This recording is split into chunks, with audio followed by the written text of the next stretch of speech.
Price allot brother, எப்படி சுகமாக இருக்கீங்களா? Yes brother. அப்புறம் ஆண்டவராகிய இயேசு கிறிஸ்துவ நீங்கள் எப்போ ஏற்றுக்கொண்டீங்க? 1997 ஏற்றுக்கொண்டோம் பிரதர். எவ்வளோ பணம் வாங்கினீங்க? யார் எவ்வளோ பணம் கொடுத்தாங்க? பணத்துக்கும் ரட்சிப்புக்கும் எந்த சம்மந்தம் இல்லை பிரதர். அப்படியா? Yes brother. எதற்காக இயேசுவை ஏற்றுக்கொண்டீங்க? இயேசு கிறிஸ்துவனுடைய பாவத்துக்காக சொல்லி மறுத்து வைத்திருந்தாரு. அதை விசுவாசி ஏற்றுக்கொண்டேன். ஓஹோ, அப்படி என்ன பெரிய பாவம் செஞ்சிட்டீங்க? உலகத்தில் ஒவ்வொரு பாவத்தையும் யாரும் பார்க்க முடியாது. ஆனால் என்னுடைய வாழ்க்கையில் என் பாவத்தை கடவுள் எனக்கு நான் செய்த பாவம் தெரியாது.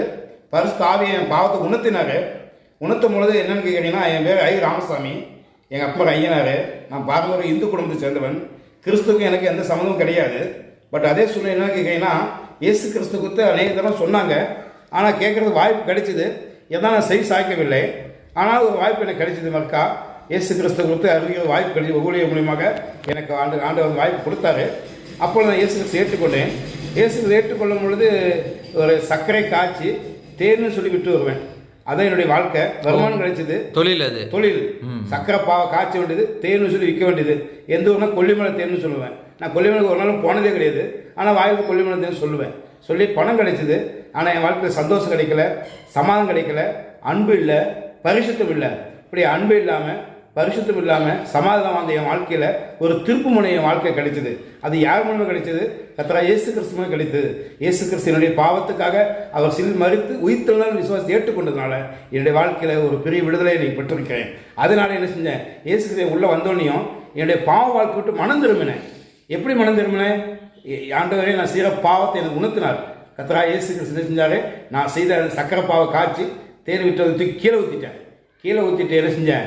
என் மனைவி தாலி போட்டிருந்தாங்க, அதை வாங்கி பூண்டு வியாபாரம் செஞ்சேன். ஆனால் எனக்கு 200 லாஸ்ட் ஆச்சு. பரவாயில்ல. அதை விட்டு என்ன செஞ்சேன்? எனக்கு சிறு வயசில் ஒரு பேக்கரி தொழில் தெரியும். பேக்கரி தொழில் சொல்லும்போது கேக்கு, பன்னு, வறுக்கி இதெல்லாம் நானே தயார் பண்ணி நானே சேல் பண்ணுவேன். அப்போ அந்த சொந்தமாக பேக்கரி வச்சுருந்தேன். ஒரு 10 வருஷம் பேக்கரி வச்சு நடத்தினேன்.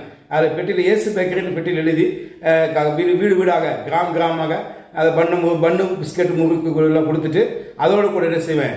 இயேசு கிறிஸ்துவ பற்றியை அறிவிப்பேன். அப்போ ஞாயிற்றுக்கிழமை சர்ச்சுக்கு போவேன். இப்படி போயிட்டு இருக்கும்போது ஒரு 10 வருஷம் சர்ச்சில் விசுவாசியாக இருந்தேன். அதுக்கப்புறம் எனக்கு ஒரு ஊழியத்தில் பாரம் வந்துச்சு. அப்பொழுது பைபிள் ஸ்கூல் படிக்கணும்னு சொல்லி சென்னையில் எம்ஓ பைபிள் ஸ்கூலில் போய் ஒரு 2 மாதம் ஒரு ட்ரைனிங் எடுத்தேன். அந்த ட்ரைனிங் முடிச்சுட்டு 2004 மே மாதம் சேந்தமங்கலத்தில், நாமக்கல் மாவட்டத்தில் சேந்தமங்கலம் ஒரு இடத்துல, காந்திபுரம் இடத்துல ஊழியத்துக்கு வந்தோம். எனக்கு 2 பொண்ணு, ஒரு பையன். 2 பிள்ளைகளும் சேந்தமங்கலம் படிக்க வச்சேன். என்னுடைய பையனை ஹாஸ்டலில் பணவத்தில் கிறிஸ்டோபர் மேல்நிலைப் பள்ளின்னு ஒரு ஹாஸ்டல் இருக்குது. அந்த ஹாஸ்டலில் 2வது படிக்க வச்சுட்டு வந்தேன். 10 வருஷம் என் பையன் 10th முடிச்சுட்டு வெளியே வந்தான். என்னுடைய பிள்ளைகள் இங்கே இருந்துச்சுங்க. இங்கே +2 முடிச்சுட்டு காலேஜ் 3 வருஷம் படித்தாங்க. அது மாதிரி பெரிய பொண்ணு எம்எஸ்சி படித்தாங்க. சின்ன பொண்ணு வந்து பிஎஸ்சி, பிஎட், எம்எஸ்சி முடித்தாங்க. இன்றைக்கி 2 பொண்ணுக்கு மேரேஜ் பற்றி கூட கற்று உதவி செஞ்சார். பெரிய பொண்ணு வந்து சென்னையில் கொடுத்துருக்கேன். சின்ன பொண்ணு ஒரிசாவில் கிராம் ஸ்டெயின் இடத்துல எங்கள் சாம்பியனுக்கு பால் சகோதரன் ஊழியம் செய்கிறாரு. அவருக்கு என்னுடைய பிள்ளையை விவாகம் பண்ணி கொடுத்து அதுக்கு ஒரு பெண் பிள்ளை இருக்கிறது. பெரிய பொண்ணுக்கு சென்னையில் கல்யாணம் கூட ஒரு பையன் இருக்கிறது.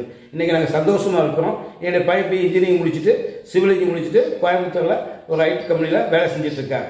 என் வாழ்க்கை என்னன்னு கேட்குறீங்கன்னா, இயேசு கிறிஸ்து வந்து என்னுடைய பாவத்தில் இயேசு கிறிஸ்துவ எல்லாரும் அறியணும்னு சொல்லி தான் அந்த சக்கர பாவ தொழிலை விட்டுட்டு தூக்கிட்டு போய் இயேசு கிறிஸ்துவை ஏற்றுக்கொண்டதுனால 2004 மே மாதம் சேந்தமங்கலம் வந்து ஊழியத்தை ஆரம்பித்து இங்கே ஒரு சபை ஒன்று ஆரம்பிச்சிருக்கிறோம். இங்கே வந்து சேந்தமங்கலம் 130 கிராமம் இருக்கிறது. எல்லா கிராமத்துலையும் இயேசு கிறிஸ்து சுவிசேஷத்தை அறிவித்து இருக்கிறேன். நீங்கள் மதம் மாத்துறீங்க? இப்போ மதம் மாறல, நற்செய்தி சொல்கிறேன். அதாவது ஒரு வழி காட்டுறேன். எதுலேருந்து வழி? பாவத்திலேருந்து ஒரு வழி. அப்போ மக்களை பிரெயின் வாஷ் பண்ணல? No no no no no brainwash பண்ண அவசியமே கிடையாது. இயேசு கிறிஸ்து என்ன சொன்னாரு? என்ன சிலர் சொல்றாங்களே எல்லாம் பணம் கொடுத்து மதம் மாறுறாங்க அப்படின்றாங்களே, அதான் கேட்குறேன். உங்களுக்கு அதெல்லாம் கிடையவே கிடையாது. நீங்க அப்படி யாருக்காவது செய்றீங்களா? உங்களுக்கு யாராவது செஞ்சாங்களா? யாரையும் மாற்ற முடியாது. விசேஷம் என்னன்னா, நாங்கள் ஒரு வழி சொல்றோம். கர்த்தராகிய இயேசு கிறிஸ்து என்ன சொன்னாரு? நானே வழியும் சத்தியமும் ஜீவனமா இருக்கிறேன். சத்தியத்தையும் அறிவீர்கள், சத்தியம் விடுதலையாக்கும். பாவம் செய்யணும், பாவத்துக்கு அடிமையா இருக்க மெய்யாக சொல்லுங்க. இயேசு கிறிஸ்து சொல்லுகிறார், நானே தேடி விசுவாசி விட்டால் உங்க பாவத்தை நீங்க சாவை ஆண்டவர் சொல்லி இருக்கிறார். வருத்தம் பாராசுமிக்கிறதே நீங்க எல்லாரும் என்னிடத்தில் வாருங்கள், நான் உங்களை இழைப்பாக இயேசு கிறிஸ்து சொல்லி இருக்கிறார். ஆகவே பிரியமானவர்களே, அவங்க விசாரிக்கிறபடியால் உங்கள் கவலையில் அவர்கள் வைத்து விடுன்னு சொல்லி இருக்கிறார். ஆகவே வந்து யாரையும் அவர் மதம் மாற்ற வேண்டிய அவசியம் கிடையாது. அவர் யாரையும் மாற்ற அவர் மத தலைவர் கிடையாது. அந்த இயேசு கிறிஸ்து ரத்த சிந்தினா பாவ மன்னிப்பு உண்டாகாது. எல்லா மனுக்குலத்து பாவங்களுக்காக கர்த்தராகிய இயேசு கிறிஸ்து அவர் சிலுவிலே நம்முடைய பாவங்களையும் அக்கிரமங்களுக்காக அவர் சிலுவையில் மரித்தார், அவர் உயிர்த்தெழுந்தார், இன்றைக்கு ஜீவிக்கிறார். இன்னைக்கு உலகத்தில் கோடி கோடி ஜனங்களை அவர் ரட்சித்து ஒரு புது வாழ்க்கை கொடுத்திருக்கிறார். அதில் எனக்கு ஒரு வாழ்க்கை கிடைச்சிருக்கிறது. அந்த வாழ்க்கை இயேசு கிறிஸ்து இல்லைன்னா என் வாழ்க்கையில் ஒரு மனந்திரும்பல் உண்டாயிருக்காது. என் பாவத்தை உணர்த்தினார். என் பாவத்தை யார் உணர்த்த முடியும்? யார் எனக்கு விடுதலை கொடுக்க முடியும்? இயேசு கிறிஸ்து ஒருவரே விடுதலை கொடுத்தார். என் பாவத்தை உணர்த்தினார். அவளை பிள்ளையாக என்னை ஏற்றுக்கொண்டார். இன்னைக்கு மரித்தாலும் இந்த சரீரம் மண்ணுக்கு போகும், ஆனால் சரீரத்துக்கு வாழக்கூடிய இந்த ஆத்மா தேவனுடைய ராஜ்யத்துக்கு போகிறதுக்கு அவர் இயேசு கிறிஸ்து வழியாக இருக்கிறார்.